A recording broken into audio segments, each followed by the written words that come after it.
You've got mobile devices, you need to secure them. Well, the best way to do that is through some management system. Let's take a look at what that looks like starting right now. You're watching IT Pro TV.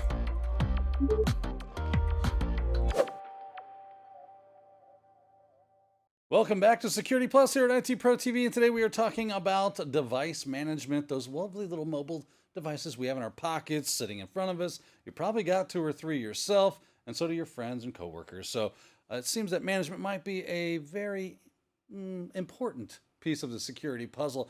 And Wes, this is an important thing because there are so many devices, it will be extremely difficult for you to administrate and secure all those devices manually going one by one. So you're going to show us a better way, an easier way to make these configuration changes for the security better, right? Definitely. And, you know, that's one of the things we want here. We talk about centralized management, and you have so many devices, like we talked in a previous episode, you know, about what, you know, the mobile devices themselves, right? And how they're, you know, the deployment models. There are just so many different types, and you can really get in the weeds if you are trying to manage these devices in a decentralized fashion, or maybe it's shadow IT and you're letting your end users kind of do that for you. We don't want that, right? So what we want is some kind of mobile device management solution, MDM. And what we're going to use, remember, we are vendor agnostic in this exam. However, keep in mind that, well, if you're going to use any kind of mobile device management solution to show it, well, you're going to have to actually pick one. So we decided that we would just dive right in here and actually show you the solution and talk about some of the settings that you can configure. And for us, this is going to be what's known as Microsoft's Endpoint Manager. And I'm in the administrative or the admin center in the dashboard here. And you can see what it allows, some of the things that it allows us to do here. If I kind of scroll over a little bit, you can see, right, enroll and configure your devices, manage your apps, and you can read all of these here. But it gives us a lot of flexibility when it comes to managing our devices. So that's what we're going to talk about, are just some of the different settings that we can use to really just manage these devices regardless of where they are in the world, because let's face it, mobile devices are called mobile for a reason. They're not going to stay on-prem, and they certainly aren't going to stay within our networks for long. All right, well, it's really cool to be able to get some eyes on an actual configuration management platform like the one we're looking at right here. And as we've alluded to, it's not the only game in town, but this is a really robust solution. It's probably used in a lot of environments. So this will give us a real life feel for what it would be like to try to secure and lock down our mobile devices. Wes, let's start with what it can do and see kind of how that works. Let's start with applications that go on these mobile devices. How can we control that? Well, you know, that is definitely something that we have to control, because we have vetted applications. We want to make sure that if applications are installed, we want to know where they're coming from, right? We don't want just random APKs, the Android installer files, right? Randomly installing iOS-based files too. So let's go ahead and show you what you do is you can create some policies that'll allow you to manage these devices and then enforce those configuration settings. So over here on the left-hand side, I'm just going to choose the devices blade. And what we're going to do is scroll down, and we've got a couple of different types of policies. One of the first ones I'm going to look at are the configuration profiles, if you will. So let's start right there and talk about what Dan was mentioning. What kind of things can we do surrounding things like our applications? And I've already created a policy here. And this policy is the mobile device configuration policy, if you will, with some great spelling here. It looks like I spelled configuration. We'll make our own contributions to the English language, and we're going to choose properties here, and we're going to look at some of the settings, and I'm going to basically try to spell this a little bit better here. So we're going to put configuration versus whatever it was that I put there before, and we'll go ahead and save those changes. But I would like to dive in to some of the configuration settings. Now, I left the configuration settings intentionally blank. This is enabled direct memory access by default, but I left them blank so that we can kind of talk about them. And Dan, you mentioned application control, right? So one of the first things that you're going to see up here is, well, we can control the App Store. And on mobile devices, you know, this is very, very important today, that we know where these applications are coming from, right? So if I have a business line of application, I might want to say, you know what, I don't want you to use the App Store, all right? Or maybe I want to make sure that if you are, that it's a trusted installation source, right? Trusted installation sources go a lot along the lines of what we've talked about in other episodes, like, for instance, application security. One of the things we said is code signing is important. Well, trusted installation sources are those software vendors that are doing code signing, and we can trust and vet that they are who they say they are, that their code hasn't been changed in any way. Right, so blocking third-party installation sources that are untrusted, if you will. The other thing too that we want to be able to do is we want to be able to control whether we can sideload applications again as well. That's important. So for instance, let me show you here on my Windows 10 laptop here. Right, do we want people? I'm going to go ahead and just right-click on the Start button here, choose Update and Security. And then down here for developers, right? Developers, they do need to do their work, right? But does an average end user need to sideload applications, right? Yeah, they do. Absolutely. When it comes to again, that's more of that shadow IT that we talk about. So again, we can control things like that as well for some of the various devices. Likewise, so those are some of the things when it comes around. We're going to talk a little bit more about application management. So Dan, don't let me go out of this episode without coming back to that. But on the devices themselves, we can control where those applications are actually coming from. All right, totally makes sense. You don't want people installing applications that might not be good for them, even though it's a lot of fun. Not saying it's not, right? But let's move on. Connectivity, right? That's always a big deal. What can I or can I not connect to? What do we want to allow users to connect to, and how that looks? We can control that as well through the cellular options. Definitely. So let's take just a second here and say, well, what might we want to control? Well, maybe I don't want you to be able to do things like carrier unlocking and changing carrier plans, right? If you've got one of those corporately owned, personally enabled devices, or maybe it's just corporately owned, right? They have a vetted carrier that they want to use, right? Do you want to allow your end users to connect or automatically connect to things like hotspots, right? To Wi-Fi based networks? Well, we can control that through some of these policy settings as well. So if we get down in here into cellular and connectivity, and again, let me kind of zoom in, make it a little easier to see. Hopefully that's a little bit easier on your eyes there. But notice that we can control things like data roaming, right? VPN. Do we want to allow a VPN over, cellular network? NFC. Do I want to even allow things like, for instance, your NFC? If I turn off NFC, remember that I can also control the fact that you can't use that type of payment method, right? Apple Pay, if you will, Google Pay, things like this too. Wi-Fi. Again, do I want to allow Wi-Fi? Do I want to allow you to connect to hotspots, right? Do I want to allow our end users to do manual Wi-Fi configuration, right? Bluetooth, you can see in here, all things that we can control just by pushing out some of these settings. And again, do I want to allow, sorry about that. Do I want to allow things like discoverability? I might not want these devices to be discovered and in a setting to where, they can perform some kind of Bluetooth attack against them. So again, we do have control with things like cellular and beyond cellular NFC. Just think about it generically as your wireless communications, right? Whether it's cellular, Wi-Fi, NFC, we definitely have some granular control over that, whether we want to allow you to use it or block it. Yeah, well, you never know, right? It's all going to come down to your specific environment, what you feel is appropriate for that specific use. And maybe some mobile devices have one type of use and others do not. It's all going to come down to that. It's never a one-size-fits-all solution. At least it usually isn't. Let's move on to some more generic or general controls that we would probably want to take a look at, or maybe add some control to. Sure. What do we got when it comes to these mobile devices? Okay, so for instance, let's take things like, camera, right? Geolocation. We want you to be able to do things like geolocation. Do we want you to be able to do tethering? Do I want you to be able to connect a USB device and do things like USB to go, right? Where that actually allows me to transfer settings from one device to a next, right? If maybe somebody's saying, I can get around that company IT, that corporate IT, I'll just go ahead and I'll transfer all my settings from my corporately owned device over to my own phone, right, with a USB to go type cable. Well, we can actually control that. And here in the general settings, right, you can see, and there are, like Dan said, there are a bunch of settings that we can control, right? Screen capture, right? It doesn't really do good to, have DLP, data loss prevention and protection, if you will, if I could turn around and take a screenshot of the information that we're trying to protect, right? Other things too, the camera, maybe I don't want you to be able to use the camera. Do I want you to use removable storage? Now, if you ever look at the objectives, generically they say external media, but the last time I checked, removable media is external media, if you will. Do I want you to be able to do things like geolocation, right? Maybe yes, maybe no. And again, Again, like Dan said, it's not a one size fits all, right? This is a one size fits one type solution that our one of our other security gurus here says. So again, if I disable that USB connection, then you're not going to be able to do things like tethering, right? And that certainly is important. What else do we have in here? So voice recording. Do I want you to be able to use the microphone?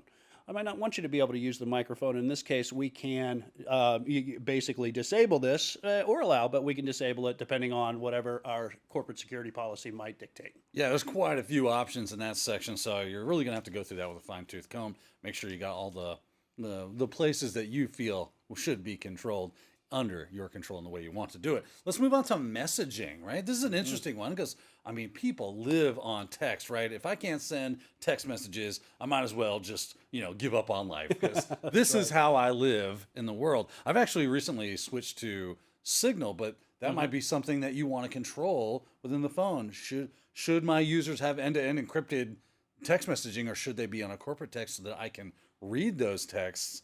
All depends on what your environment is, right? Sure, Dan. So you're a pen tester. I mean, how bad, how devastating potentially, not saying it could, but how devastating could side channel communications be to your company, right? Again, especially in a day and age where we're talking about compliance standards to things like GDPR, right?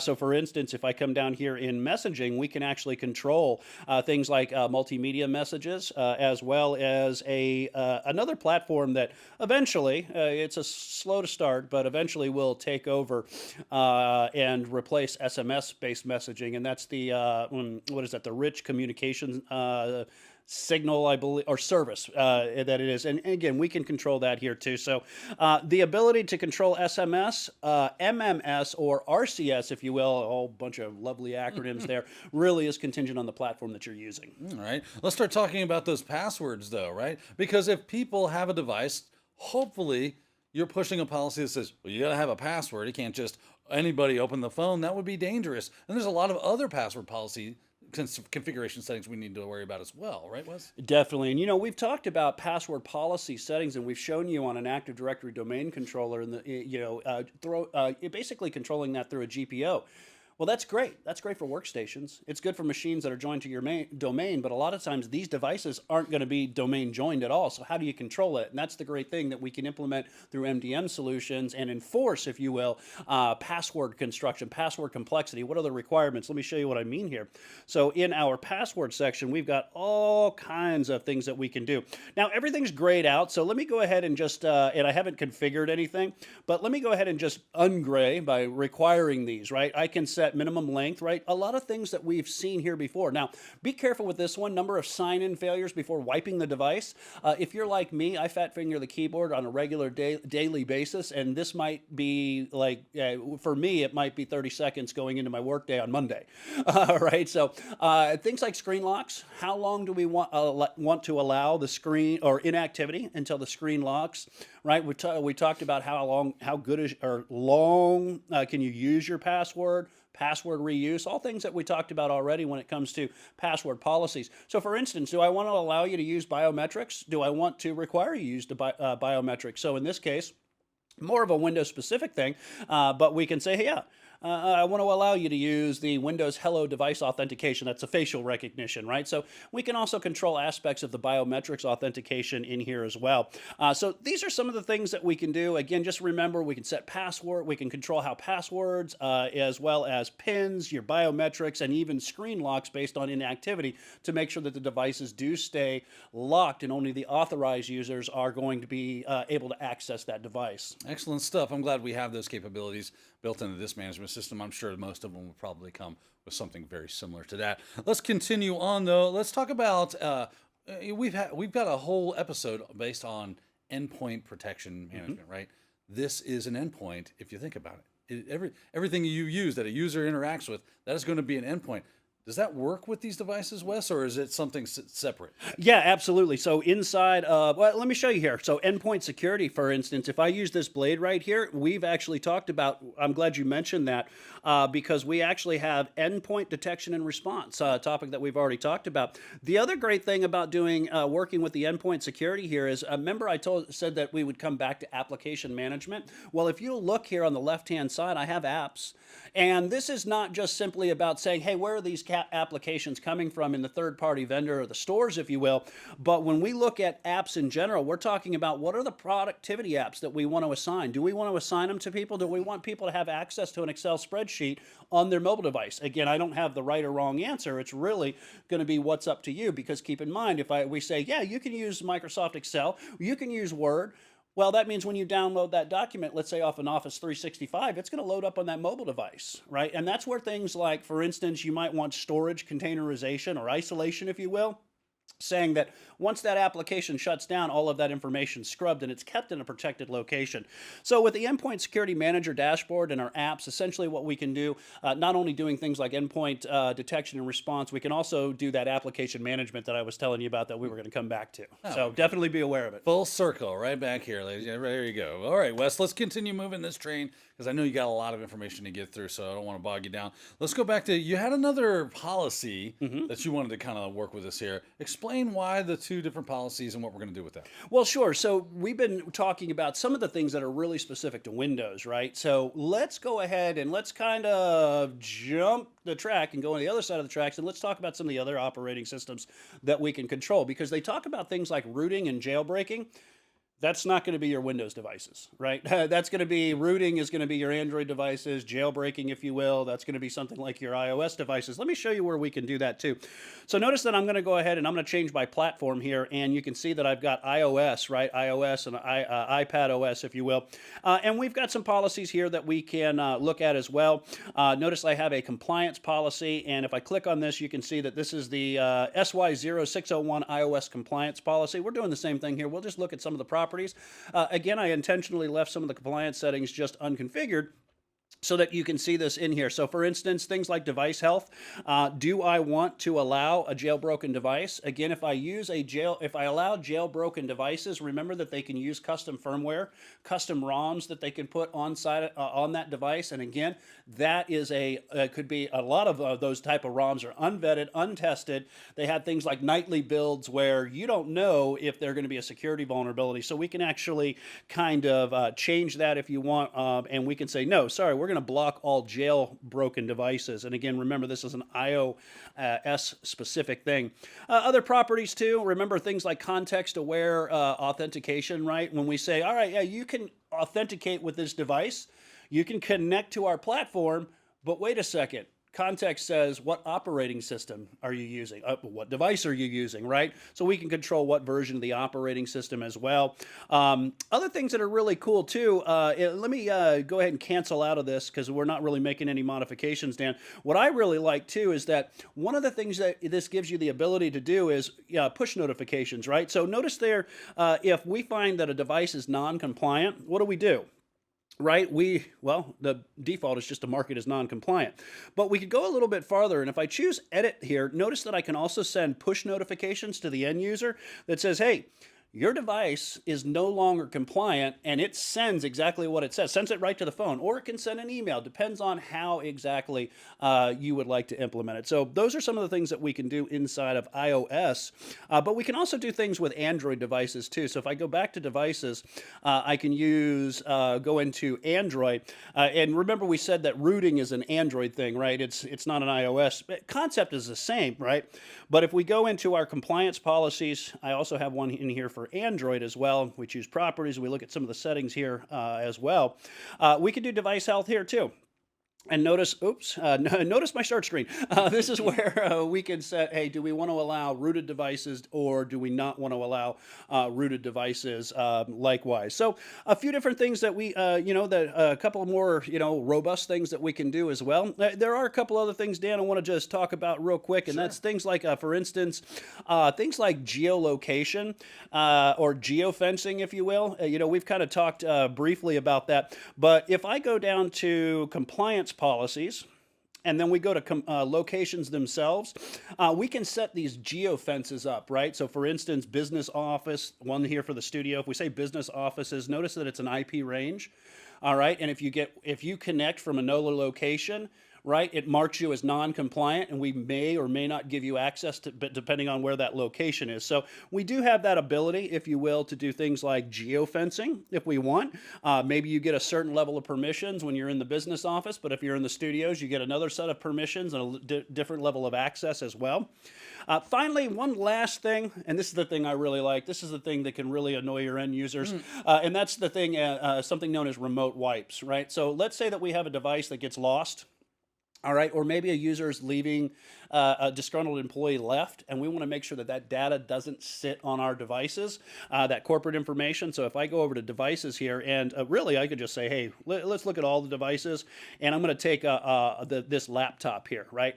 And if we look at the laptop itself, notice that we've got a couple of options here. We can do a wipe, right? Doesn't matter where this is located, right? The moment it connects to a network, the moment it connects to a cellular network, the moment they turn it on, it's going to send that wipe signal, and what it's going to do is going to take that business information and it's going to completely wipe it off of the device. And then from here, what we could do is we could retire the device, and retire says just take it out of my the management interface.